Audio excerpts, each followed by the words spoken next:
मुंबई में गणेशोत्सव के पवित्र दिनों में सबसे ज्यादा गणपति चर्चा में रहते हैं, लेकिन उससे भी ज्यादा चर्चाओं में रहते हैं लाल बाग के राजा। ये दक्षिण मुंबई में स्थित सबसे प्रसिद्ध गणेश मंडल में से एक है और इस बार भी गणेश उत्सव यहाँ पर खूब धूमधाम से मनाया जा रहा है। गणेश जी हर प्रकार की मनोकामना पूर्ण करने वाले सुप्रसिद्ध हैं। बड़े बड़े सेलेब से लेकर हर आम इंसान यहाँ दर्शन के लिए आता है। अब चलिए आज इस वीडियो में जानते हैं लाल बाग के राजा की कहानी। लाल बाग के राजा सार्वजनिक गणेशोत्सव मंडल की स्थापना वर्ष 1934 में हुई थी। यह मुंबई के लाल बाग परेल इलाके में स्थित है। यह गणेश मंडल अपने 10 दिवसीय समारोह के दौरान लाखों लोगों को खासा आकर्षित करते हैं। इस प्रसिद्ध गणपति को नवसाचा गणपति यानी कि इच्छाओं की पूर्ति करने वाले के रूप में जाना जाता है और हर वर्ष यहाँ दर्शन पाने के लिए करीब 5 किलोमीटर की लंबी कतार लगी होती है। लाल बाग के गणेश मूर्ति का विसर्जन गिरगांव चौपाटी में 10वें दिन किया जाता है। मंडल का गठन उस युग में हुआ जब स्वतंत्रता संघर्ष अपने पूरे चरम पर था।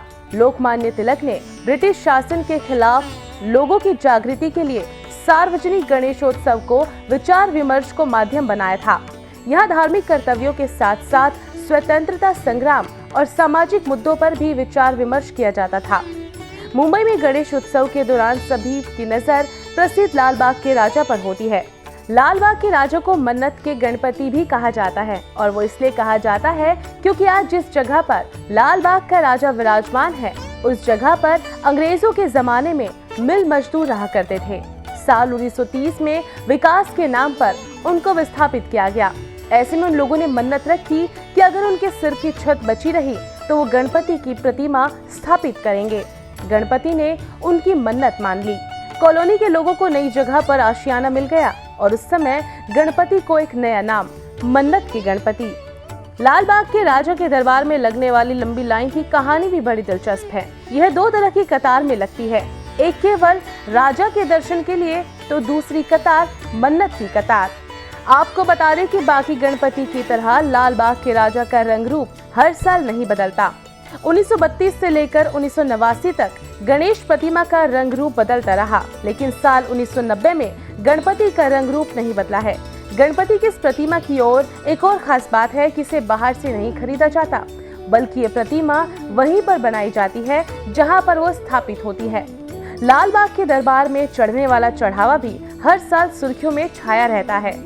साल 2015 की बात करें तो उस समय 8 करोड़ 34 लाख का चढ़ावा चढ़ा था, तो साल 2014 में 6 करोड़ 90 लाख का नकद चढ़ा था, तो वहीं 6 किलो सोना भी चढ़ावे में चढ़ा था। साल 2013 में करीब 7 करोड़ का चढ़ावा आया था, तो साल 2011 में करीब 8 करोड़। एक अनुमान के मुताबिक हर साल यहाँ पर 50 लाख से ज्यादा लोग दर्शन के लिए आते हैं। दर्शकों, बाल गंगाधर तिलक ने जब महाराष्ट्र में गणेशोत्सव की शुरुआत की थी तब लोगों ने भी नहीं सोचा होगा कि आगे चलकर इतना आकर्षक हो जाएगा कि देश दुनिया के लोग इसकी भव्यता और इसके दर्शन के लिए आएंगे। महाराष्ट्र की सांस्कृतिक और धार्मिक गतिविधियों का प्रतीक बन चुके गणेशोत्सव का इतिहास काफी रोचक रहा है, क्योंकि वर्ष 1893 में तिलक ने गणेशोत्सव की शुरुआत कर भारतीय एकता को मजबूती देने की कोशिश की थी। तिलक के मन में था कि मजबूत हो चुके अंग्रेजी साम्राज्यवाद के सामने भारतीय भी अपनी एकजुटता और ताकत का प्रदर्शन करें, ताकि अंग्रेजों को भारतीय जनमानस में पनप रहे विद्रोह का पता चल सके। स्वराज मेरा जन्मसिद्ध अधिकार है और मैं इसे लेकर ही रहूंगा, इसकी घोषणा करके तिलक ने पहले ही लोगों के दिलों में अपनी जगह बना ली थी। इसलिए उनकी हर पहल को लोगों का भरपूर सपोर्ट मिला। 1890 में भी भारतीय राष्ट्रीय कांग्रेस से जुड़ चुके तिलक ने जब गणेशोत्सव की शुरुआत करने की योजना बनाई तब लोगों ने इसे एक जरूरी कदम बताया था। तिलक के लिए गणेशोत्सव शुरू करने में कोई बाधा नहीं थी, लेकिन कुछ समकालीन नेताओं ने इसका विरोध शुरू कर दिया था। उनके विरोध में पीछे तर्क ये था कि गणेशोत्सव के बड़े आयोजन से सांप्रदायिक दंगों को बेवजह हवा मिल सकती है। तब कांग्रेस के कई बड़े नेताओं ने भी इस आशंका के मद्देनजर तिलक का विरोध किया था, लेकिन तिलक अपनी धुन के पक्के थे। उन्होंने इस त्योहार को भारतीय एकता के लिए जरूरी माना और इसकी शुरुआत कर दी। आपको बता दें कि पुणे में पहली बार सार्वजनिक गणेशोत्सव की शुरुआत हुई थी और इसके बाद तिलक ने गणेशोत्सव को राष्ट्रीय पहचान दिलाने में भी सफलता पाई। आजादी के बाद गणेशोत्सव का स्वरूप और भी ज्यादा व्यापक होता चला गया। महाराष्ट्र में धीरे धीरे इस त्योहार का स्वरूप आधुनिक और वैज्ञानिक चेतना से लैस हो गया। दरअसल गणेशोत्सव मनाने का तरीका भी इतना रोचक और आकर्षित है कि महाराष्ट्र में सभी धर्मों के लोगों ने इसमें भाग लेना शुरू कर दिया। हिंदू, मुस्लिम, सिख और ईसाई सभी मिलजुल कर इसे मनाने लगे, जिससे इसका स्वरूप बेहद ही सेक्युलर हो गया। इस त्योहार के माध्यम से एकता और भाईचारे का संदेश भी फैलाया जाने लगा। गणेशोत्सव के दौरान लोगों में शिक्षा और चिकित्सा को लेकर भी खूब जागरूकता फैलाई गई। दुनिया भर में मशहूर लाल बाग के राजा अब महाराष्ट्र और विशेषकर मुंबई में गणेशोत्सव का त्योहार काफी प्रसिद्ध है और ये इतना प्रसिद्ध है कि दूसरे राज्यों से भी लोग मुंबई आते हैं। मुंबई में लाल बाग के राजा की प्रसिद्धि इतनी अधिक है कि न केवल देश के लोग बल्कि विदेशियों की भी पंक्ति लाल बाग के दरबार में लगी देखी जाने लगी। लाल बाग के राजा का अपना एक इतिहास रहा है। इसे आजादी मिलने से पहले पेरूचाल बाजार के नाम से भी जाना जाता था, लेकिन बाद में किसी कारण से बंद हो गया। इसके बाद नए रंग रूप में जब भी ये शुरू हुआ तो अपनी भव्यता के कारण खूब चर्चाओं में है।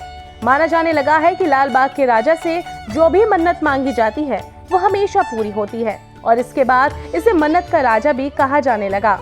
मुंबई के दादर परेल से सटा लाल बाग इलाका तब मिलों से पटा पड़ा था। इस इलाके में मिल मजदूर, छोटे मोटे दुकानदार और मछुआरे रहा करते थे।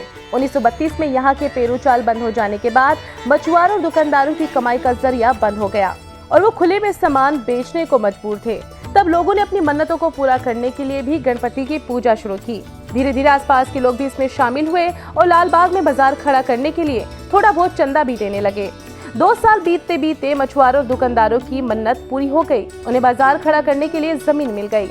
तब उन लोगों ने भगवान के प्रति अपनी आस्था प्रकट करने के लिए 12 सितंबर 1934 को यहाँ गणपति की प्रतिमा की स्थापना की और धीरे धीरे लाल बाग के इस गणपति की महिमा दूर दूर तक फैल गई।